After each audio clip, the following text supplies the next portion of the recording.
Okay, welcome everybody to the latest event from Leeds Theosophical Society, the latest in our Zoom talks and conversations, which have been going on now for about 4.5 years. So welcome everybody, and this afternoon we are delighted and proud and very privileged to have the world-renowned esoteric astrologer Phillip Lindsay joining us to talk about his life and his work and to gain a deeper understanding of the fascinating world of esoteric astrology. And it also represents another first for us because Philip is actually broadcasting to us from a mobile home in Norway. So he's driving through Europe. In France. France, actually, sorry. Yeah. Okay, Philip, welcome. And thank you very much indeed for joining us this afternoon. Now, I've been interested in your work for quite a few years now. I read your regular monthly newsletter, which relates esoteric astrology to world events, past and contemporary. I think it would be good to give people an idea before we begin exactly what esoteric astrology is. Many people are familiar with the more conventional astrology, which I think is sometimes described as an astrology of the personality, whereas esoteric astrology I've heard described as an astrology of the soul. Is that broadly correct? And could you outline Yeah. how it differs from its more well-known rival? Well, yeah, it's generally correct. Esoteric astrology is the science of the seven rays, which is the new esoteric psychology. So the rays are streams of energy that come into the solar system that have cosmic sources, which I go into talking about in my books and use that as regularly.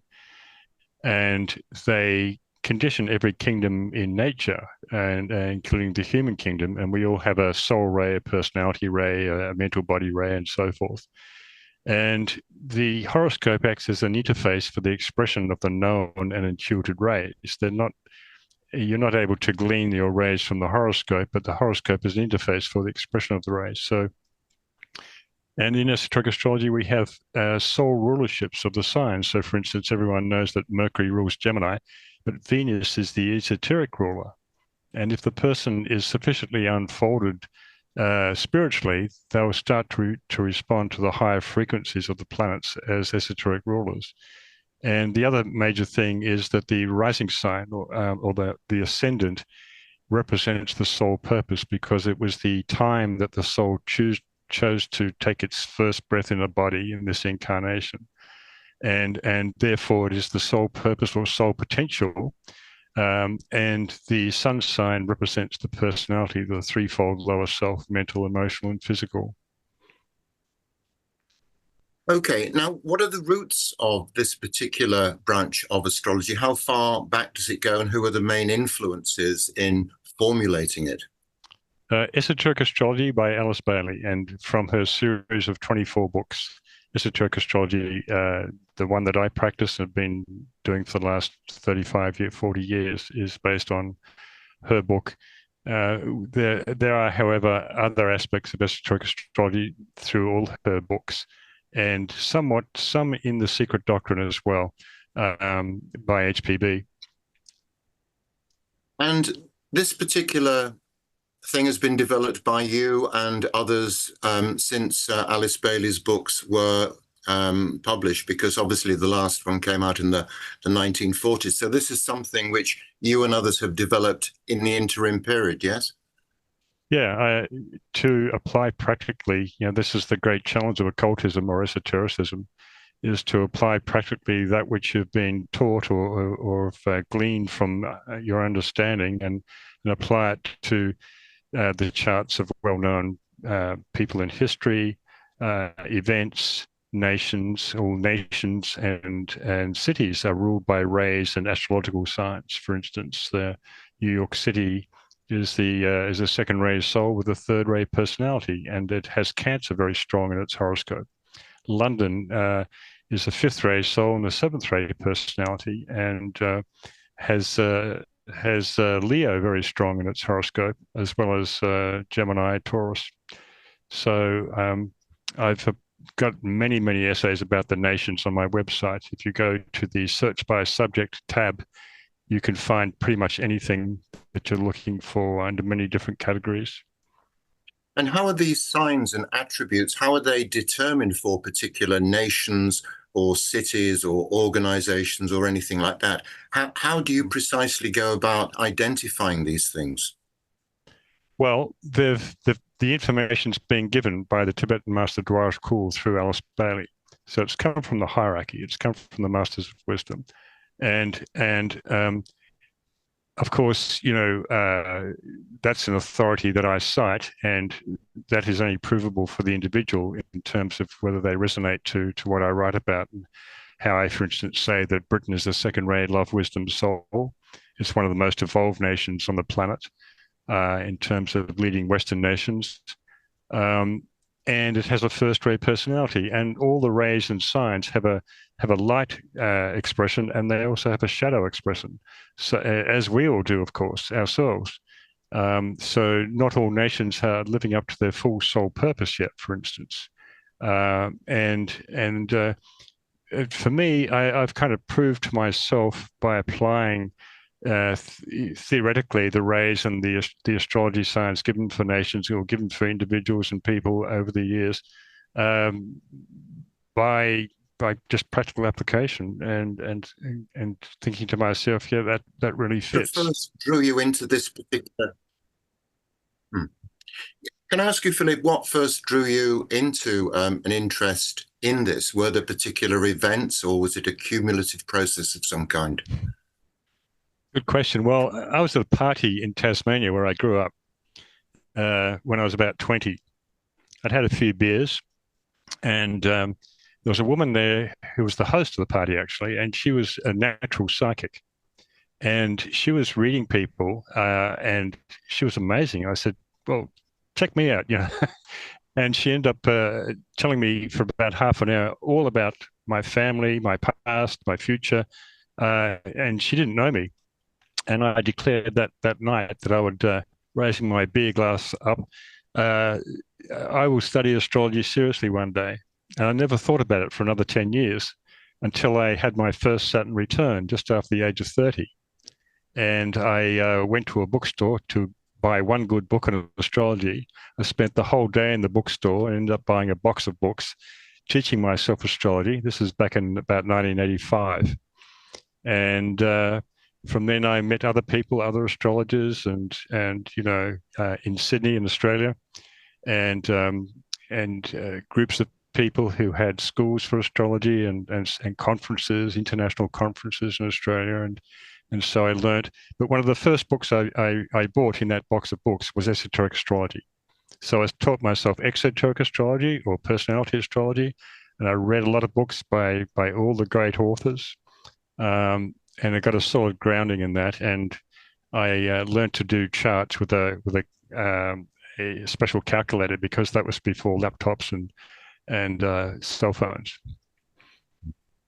So, of course, here we're talking about esoteric astrology, but there is a twin aspect to this, which is the esoteric psychology part of it. So if That's right. you can determine early on in someone's life what their ray structure is, what their physical ray, astral, mental, soul ray are, that could then presumably be of enormous assistance in helping people through the life path, making sure they have the right kind of education, the right kind of interest, etc., etc.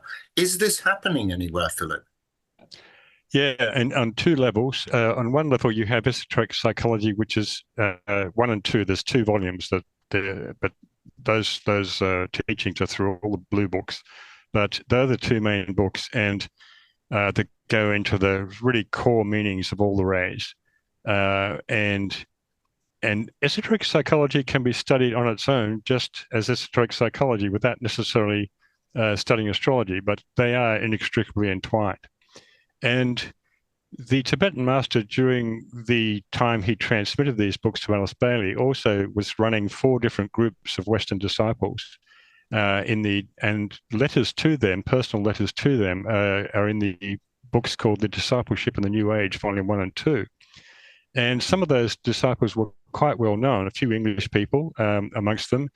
and also the famous Italian psychologist Roberto Saggioli, who developed the science of psychosynthesis.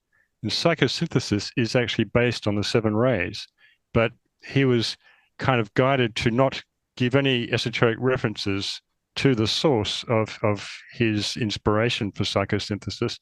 And many psychosynthesis practitioners today practice just that psychology without necessarily being esoterically informed about the rays or any of the ageless wisdom. So they're the two kind of levels. And people like Dr. Michael Robbins, recently passed a couple of years ago, was one of the greatest ray exponents on the planet, I think. He has two books called Tapestry of the Gods, Volume 1 and 2, which gives every possible in-depth combination of what your rays might be, with soul ray, personality ray, mental, emotional, and physical body rays. So that's a good way to start.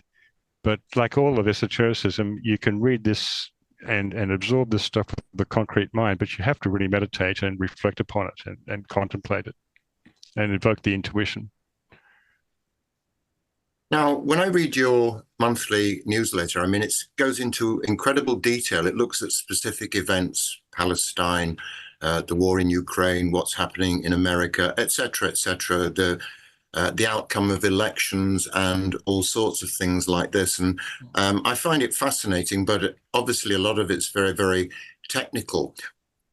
Is it possible to identify main influences which are playing into world events at the moment, such as Ukraine, such as Palestine, Israel, such as the situation in America, or are they all ruled by different things? Are there different energies applying to these different conflicts, or is it part of something which is a more unified energy?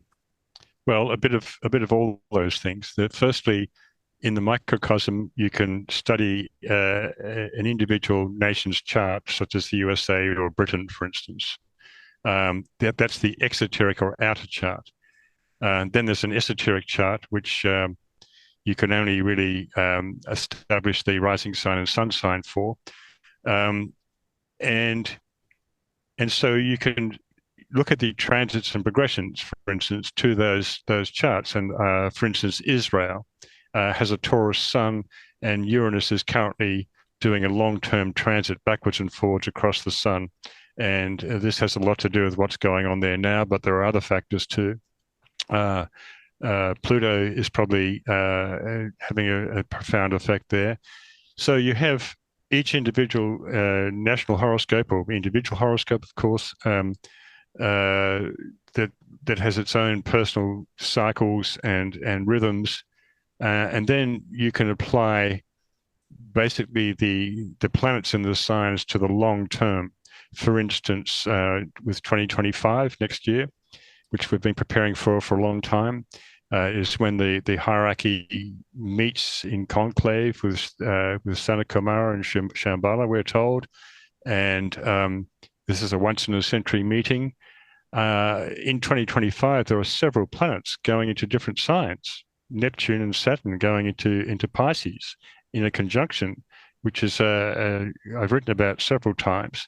Uranus is going from Taurus into Gemini. What's the other one? Jupiter, I think, is making a sign change there too. But they're some of the three main long-term transits, which are very relevant. So that's one way to look at it in a larger scale. This conclave next year, you've written about this quite widely in your various newsletters and elsewhere in your books and in your films. Can you tell us anything more about the mechanics of this? I mean, if it's happening next year, what happened a century ago in 1925? Were there key decisions which were taken by the hierarchy at that point?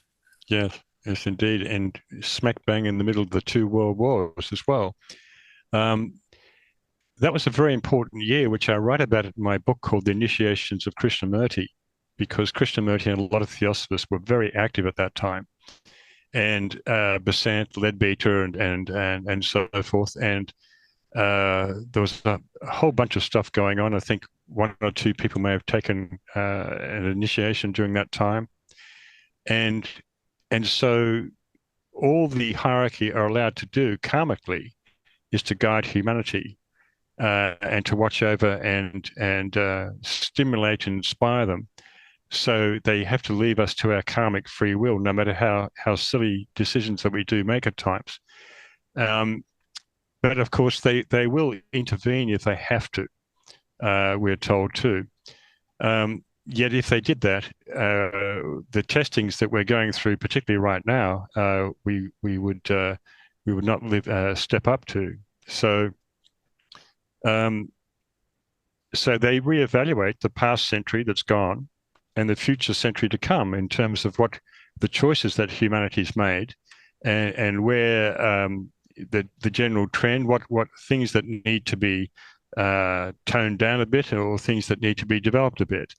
And but this is more critical than any other once in a century conclave, because this is the time that the Masters of Wisdom fixing a date in which to externalize amongst humanity once again, for the first time since the ancient days of Atlantis. So we are in an extraordinary period. And because of that, the material forces, which know the plans of the hierarchy, of course, and which oppose everything the hierarchy does, fighting tooth and nail to thwart that or retard that as much as possible. So, and this is where we find ourselves. We find ourselves in a conflict that we've created ourselves, but also the approach of the hierarchy themselves with their highly refined vibrations is creating a conflict with the status quo, us. So we all are being pushed to step up to match that frequency. And that's why everyone is going through a kind of a individual and collective dark night of the soul at the moment. So this conclave, which takes place, at the Wesak full moon next May, is that correct? Possibly. That's my speculation. I don't know for sure, but it seems logical. Okay. So one of the crucial items on the agenda will be a timing for the externalization, the reappearance of the hierarchy for the first time in many, many hundreds of thousands of years, tens of thousands of years, or whatever. What other things do you imagine might be on the agenda for that particular get together? Well, I'm just thinking of which way to approach this. Several things. A lot of people are kind of under the misunderstanding that they're going to appear in 2025. They're only going to make a decision about when they're going to reappear. And I've speculated in a few articles that it's going to be probably at the latest by 2080. With the Jupiter-Saturn conjunctions, there's an article I have about the Jupiter-Saturn conjunctions every 20 years. We've just had one in 2020, so 2040, 2060, 2080. But the other thing is that when Saturn and Neptune go into Pisces together, Neptune is one of the names given for the world teacher or the Christ, and Saturn is the Lord of karma. And Neptune is going to be in Pisces for about 7 years, as it usually is. So, no, a bit longer than 7 years. What am I saying? 12 into 164 is about 12 years, 13 years, I think. So from 2025 to about 2035, 37 or something like that, Neptune will be in Pisces. And so, excuse me, in Aries, I beg your pardon, it's going from Pisces into Aries.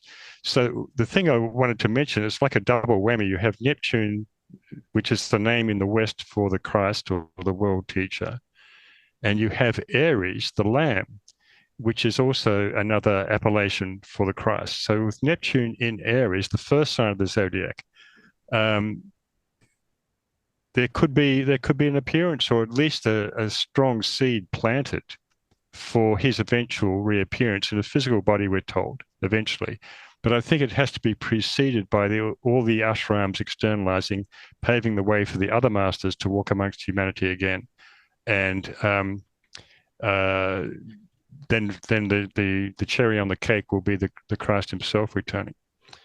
But according to world need, it could be longer, 2080, or shorter, depending on the planetary emergency.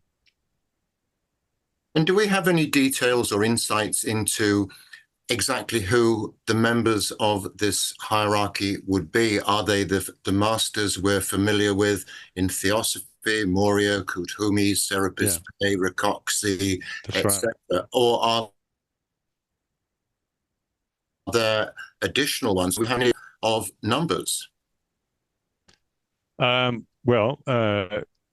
In my first book, Masters of the Seven Rays, Their Past Lives and Reappearance, I take most of that information from Initiation Human Soul, or the first book that Bailey wrote. And she describes the various masters, and of course their functions. Many of the show hands are the custodians of the seven rays. So, for instance, the Master Jesus is the show hand or custodian of the sixth ray. And I give a few, the Tibetan gave a few insights about his past lives, as he did with the Master R or Rakoczy. And so for Jesus and Rakoczy, I look at some of their past lives and the initiations that they had reached at those particular points over a very, very long period of time, of course. So, and in the book called Externalization of the Hierarchy, which I think I have here, you may not be able to see it on this camera. That one there. Yep. One of my favorite books. I've got an article about it in my latest newsletter coming out tomorrow. But he goes into much more detail about the externalization of the ashrams, how certain masters will be working with each other on certain ray lines. Certain ashrams will come first in terms of the externalization process of laying the foundation, as it were. It's very interesting, but there's only a total of 63 masters, we're told, on the planet, and that's because of their great power and advancement. Of course, that's all that's needed, but they must be pretty busy, nevertheless, with 8 billion people. So, do you imagine that they will work very quietly behind the scenes with certain key people, or will they try to cast a wider influence, not just through those people, but in a more public way? Or how will they operate, as far as you understand? At first, the former, I think, Tim. Where they'll have gathered around them co-workers, and for all we know, they may be even around now. There will be one master inhabiting every the 5 main cities: London, Geneva, New York, etc. That's maybe even set up now. And then we're told that they'll be recognized. They'll take birth in the normal way, or they'll create a Maya Parupa, a body of illusion, to come back, and they'll be recognized they'll rise to the top in different fields of business, finance, politics, religion, all areas of human activity, and they'll be recognized for who they are. So they'll automatically magnetize people to them, and they won't have to advertise themselves as such. Other people will do that for them, I'd imagine.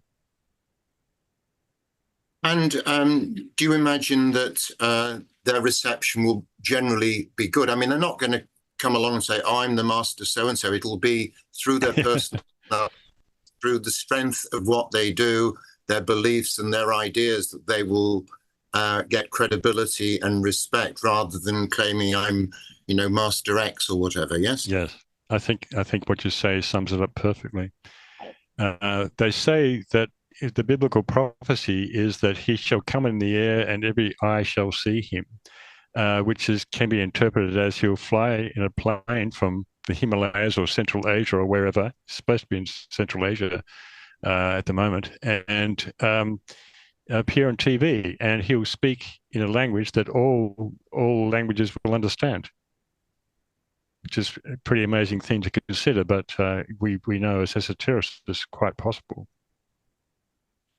So really, at the moment, it would seem that although the world, well, it is a grim place in all sorts of different ways, we are on the cusp of something, aren't we? We are making a transition from one cycle to another, and people often talk about this as being the transition from Pisces to Aquarius. Is that how you see it? And this processional cycle of these 12 signs of the zodiac, which make this 25,920 year cycle? Yeah.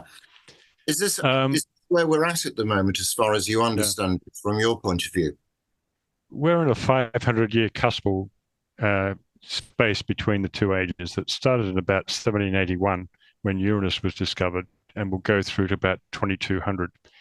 And so in this cuspal period, there are many people hanging on to the past age, the crystallized patterns of the past Piscean age. There are a much smaller group who are truly Aquarian, and then there's a very large group in between those two extremes. That's where humanity is at. But it's not just the overlapping cycles of the processional cycles. It's the outgoing sixth ray, which has been in incarnation for the entire Piscean age and probably a bit longer, and the incoming seventh ray, which started to come in about 1945 and will continue for another 2,500 years, overlapping the Aquarian age, which is going to be very powerful because Uranus is the ruler of Aquarius exoterically and is the ruler of the seventh ray. And we are also going into a greater Aquarian cycle, we've been told, on the 25,000 years cycle, which has only happened, these two parallel lesser and greater cycles in Aquarius has only happened for the seventh time in the history of this fifth root race. So it's a time of unique opportunity, we're told. Then there is the fact that we are on the cusp of the root races. We're in what I call the 555, the fifth branch race, the Anglo-Saxon, of the fifth sub-race, the Teutonic European, of the fifth root race, which began in India. And with the sixth branch race of this 555, we're in the 556, so to speak, has already started, and USA was the main root of that, and that will be the seed for the sixth subrace of the fifth root race, and that sixth subrace will be the seed, of course, for the sixth root race proper, which will manifest in about 25,000 years in South America. So we're on the cusp of the root races. We're on the cusp of two race cycles. We're on the cusp of two zodiac cycles. Plus, we have this double whammy of Aquarius. Is this why there are 8 billion people on this earth at the moment to experience this important event, I wonder? It's a great time to be here. Apparently, there are about 60 billion souls, it is said in one of the blue books. So most of them are out of incarnation. So we're kind of damn lucky to be in incarnation, and especially at this time. And the grimness and darkness that you were talking about before is par for the course as far as humanity facing its dweller on the threshold, because this is the at the gateway to the forces of light prevailing. This seventh ray, the ray of ceremonial order and magic, what are its other chief features? We're told it's a ray of synthesis, aren't we? Yeah. Also called the ray of organization, and it comes through signs like Capricorn and Cancer, and also Aries. Capricorn is a good example of when you study exoteric astrology and then you see the qualities of the rays, that the rays are the missing part of astrology, because Capricorns are known as being good organizers, and that's because the seventh ray comes through that sign. Sorry, I lost the thread of your question. What was it? Well, it was just really to outline what the characteristics are of the seventh ray, yes. how they contrast with those of the sixth ray as well. Very good organizers. The seventh ray is the ray of finance, so it's powerful but the third ray is the ray of money. It's the ray of ceremonial magic in any, like in Masonry, Freemasonry, for instance, in any religion. All religions are quite ritualistic. They have their specific rituals. And it's this process of organization, the organization of thought forms. And the color of the seventh ray is amethyst or purple or lilac.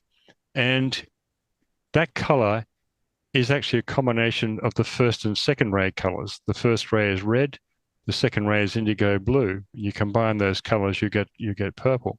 And so the seventh ray carries the qualities of those two rays within it. We talk about the odd ray line of rays on the will aspect line, the 1, 3, 5, 7, and we talk about the love wisdom line, which is 2, 4, 6. And we all have a mixture of these rays in our makeup, some of us defaulting more to one than the other, of course. Now, the emergence of this new branch race, the sixth of the fifth sub-race of the fifth root race, where is this forming? Is it forming in a particular geographical region? You mentioned America, but are these individuals with these characteristics being born all over the world or in particular places? All over the world, but in some of the leading places. Like I remember Leadbeater said that the Australia, New Zealand, and California.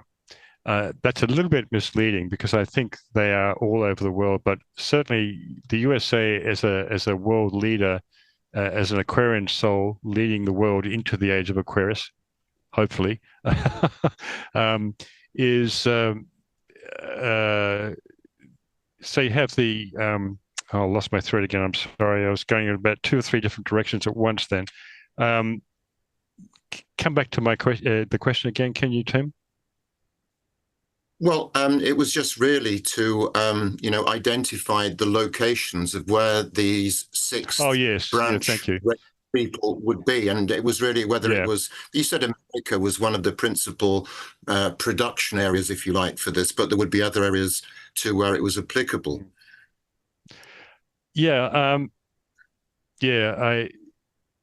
I think those countries that Leadbeater named are certainly very strong because they're new countries. They're not old Europe, essentially, because Europe is crystallized and it has many good factors, of course. So the newer sort of civilized nations have got the capacity to express the seventh ray and the Aquarian energies. But having said that, you have the Netherlands in Northern Europe, which is an Aquarian soul, and Russia is an Aquarian soul. They're the only 3 nations that have Aquarius at the soul level.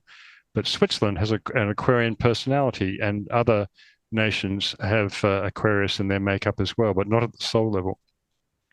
So when you look at the blending of races and nations now, the whole everybody. 250 ethnic minorities are in every country that you can think of these days. Australia, Northern Europe, so we're going into quite a big melting pot and synthesis as we move into Aquarius. And there's a bit of conflict with that because there are different cultures that don't get on with each other. They're not used to, their lifestyles. And the characteristics of the new members of this new development group of humanity, can we say what they are? Would they be what people describe as star children or indigo children? Would they show greater wisdom, intuition, greater perceptual abilities, greater emotional intelligence, or is it not as simple as that? I think that's basically true. Again, by their fruits you shall know them, that kind of thing. The quality that they emanate. There are many incredible children around at the moment, who are remembering their past lives at the age of 5, and they're taking their parents to where they used to live in their last lifetime, describing everything perfectly before they even go there. And many videos around about that kind of thing. I don't really know what an indigo child is, but I've heard that term for many years, of course, and it certainly relates to, well, apparently there will be a lot of seventh ray souls incarnating since the end of last century and right now, coming in on this seventh ray cycle, because that's the way it works. The souls who are of a particular soul ray will wait for that ray cycle, because they come in and out of manifestation, just as the sixth ray is going out now and the seventh ray is coming in. So a bunch of seventh ray souls will be coming in and taking advantage of that. and therefore bringing their organizational skills to what needs to be organized in the new cycle. And similarly, in 2025, we have the fourth ray of harmony through conflict coming back into incarnation that will slowly gain strength in the future decades. And the fourth ray is the ray of music and art as well, and beauty. And it will bring in the fourth ray souls that that gave that marvelous expression in Europe for a couple of centuries through Germany, because Germany is a fourth ray soul. The Beethovens and the Wagners and the Bachs and all the rest of them. And so, but there'll be a new music and a new art that we have never heard or seen before that will be developing on this next fourth ray cycle. So it'll be the combination of these fourth ray and seventh ray souls working together in some kind of cooperative arrangement, which will cause huge changes to life on Earth, yes? Not just those rays. There will be the first and second ray ashrams are going to be, and the third ray ashram, they'll be external. They'll be like a foundational. I guess they'll all be working with each other in some sort of geometrically organized patterns. By the way, geometry is the science of the seventh ray. And many people are being turned on through geometry, and because it really speaks to you in a language that is beyond words. Okay, without getting too parochial, I'd be very interested to hear your insights as to what's happening esoterically to my country, to England, to Britain at the moment, because I'm sure we'd all be very grateful for some insights, because it seems to be a terribly conflict-ridden and confusing place at the moment, despite all its wonderful attributes. Can you give us the indication of what is happening to Britain in terms of its esoteric astrology at the moment? I can try. By the way, I've got a British passport because both my grandfathers are from Britain. Okay. I think what's happening globally, first of all, is that the left and right side of politics has ceased to be. What used to be left is now right, and vice versa. Everything's back to front, upside down, topsy-turvy. The policies of Labour and the gains that Labour, the true Labour Party, made back in the day for the unions, has been almost squandered away globally now in Britain, Australia, the USA. It's very sad because I used to work in factories myself and was in the building industry, so I'm aware of that disparity between capital and labour. So the new Labour Party that's got in is the policies are the same as the Tories, as far as I can see, if not worse in some cases. This recent reduction of the electricity for the pensioners is absolutely cruel and unnecessary, especially when you see the fact that the huge British oil companies are making billions every month, and the government's trying to squeeze out every last drop from some poor pensioner. I mean, so this is kind of like a metaphor for for many Western countries, I think, at the moment, the lack of infrastructure and accommodation for people, for instance, in Australia and New Zealand and the United States, and many homeless people around. So the way I see it is that these nations, even the USA as the youngest nation, has become quite crystallized in the last 250 years since its inception.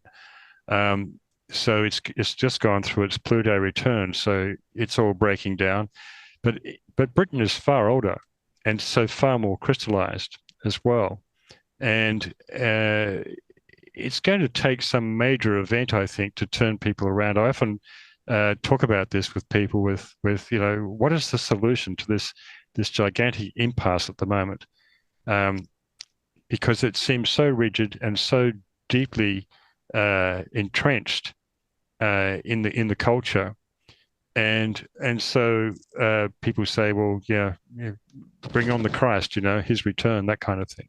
But again, that may or may not happen, and certainly create the wow factor amongst the population at large. But I don't really have a a sense of where Britain is going at the moment. I think it's just getting worse. It's going down the gurgler, as they say. And that's a phrase I've been using for the last few years. Actually, it's going to get darker and it's going to get worse. It's going to get more challenging because these material forces that control all the corporations and the corporations control the governments. We don't have a true democracy anymore. You know that, don't you? It's democracy, and Britain is the home of democracy. From the 1625 and James I and so forth. As is France, as is the USA. They've been great upholders of democracy, but now this creeping fascism has come into all Western nations to some degree or others, some worse than others, and a corporate capitalism that controlling capitalism that gives, and they give people the illusion that they're voting for one party or another, but they're going to get the same result as far as policies are concerned. So that's my brief take on that. It's very sad to see. Well, it is sad to see that, we are governed by global corporations rather than by any form of democracy, which we understand. But one or two of our viewers come from the other side of the pond, and they're obviously very interested in events in the United States at this interesting time.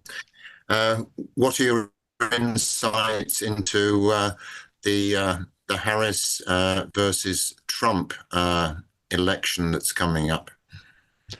Well, just before I do, I just saw something in the chat there with can I speak about the London financial system? If you go to my website, I've got several articles about London and finance as being the financial capital.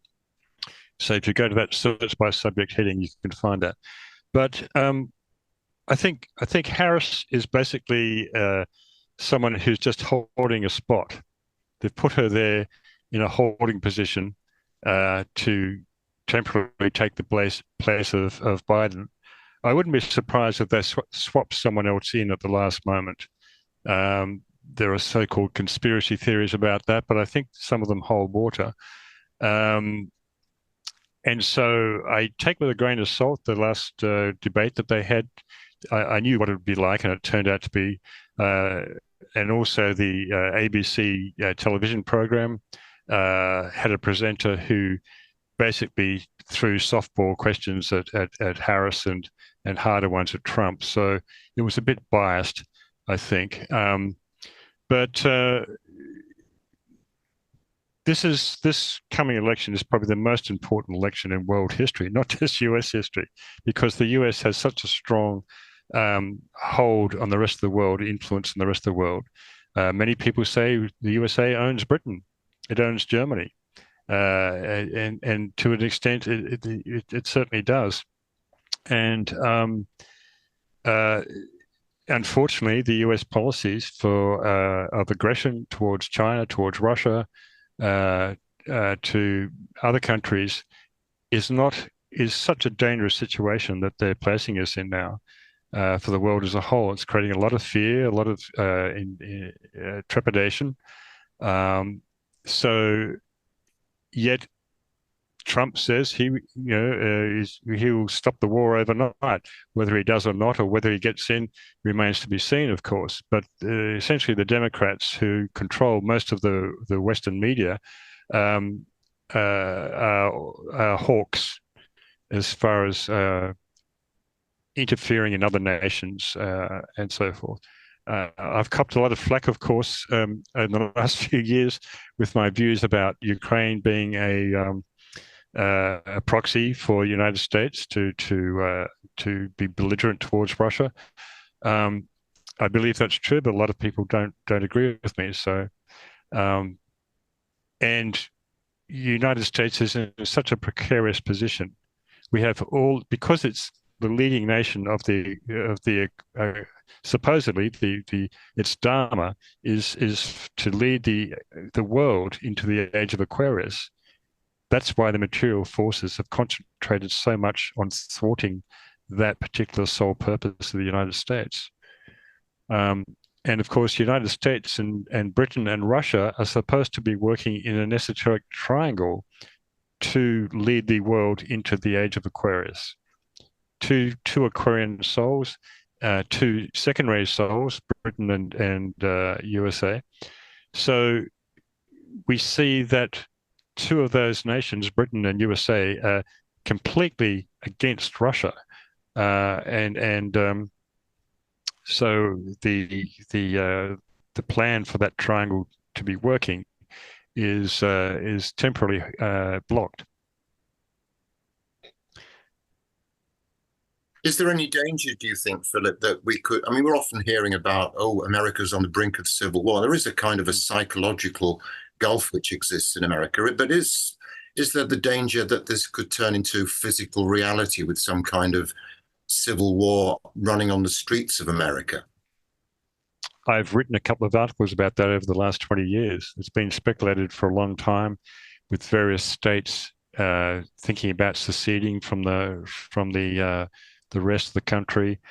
And USA is a Gemini personality, and therein is one of its major problems of personality integration. I've written about this several times as well. The twins, the warring brothers of Gemini, are at odds with each other. And you have the red and the blue, the split down the middle, the warring ideologies upon the mental plane. And all the glamours of the sixth ray, because the USA is a sixth ray personality, as is Russia, actually, the ray of devotion and idealism, where there can tend to be a deep fundamentalism of emotional attachment to ideas and ideologies that creates this karma monastic desire mind sort of state. So yes, that could happen, especially if Trump got in. It could be a very dangerous time. And of course, if he won the election on November the 5th, there's 2 or 3 months before the actual inauguration. And I've said in other newsletters that if he does get in, he'll be hounded by everybody for his 4-year term, by the bureaucracy that works for all administrations, by the 3-letter agencies like the CIA and the FBI and all the rest of them. So it's amazing that he's made it to this far. But some peculiar things are happening, and that is the endorsing by Robert F. Kennedy Jr. of Trump, and also Tulsi Gabbard, 2 very solid Democrats. And so what I'm seeing here, if Trump gets in, the RFK could be the Attorney General, which would be a marvelous thing, I think. And Tulsi Gabbard is very solid too. So, and by the way, I've lost my apolitical virginity in the last 4 years. I'm not for or against any party anymore. I used to be on the left for most of my life, as I said before, with the unions and stuff like that. So what I'm getting to here is, I think that a new central party is the seeds of a new party in the United States is emerging. And that may go planetary in all other nations as well, of people that used to be on the left going to the right. I can think of many other Democrats who are now Republicans, and they're very good thinkers. So, and vice versa. So time will tell, and that will take a couple of decades to develop, no doubt. But I do see a seed of one of our RFK's themes is the opposite of separation. Keeping the country together, keeping people together, keeping people talking and dialoguing. Okay, Philip. Well, on that note of unity, we'll draw the conversation to a close, and we would very much in the future like to take you up with your offer to look at your film and to discuss that. But in the meantime, so bye everybody, and thank you for joining us, and thanks again to Philip, and enjoy your holiday, Philip. Thanks very much, Tim, and thanks for your great questions. Ciao for now. Thanks. Bye. Bye. Bye.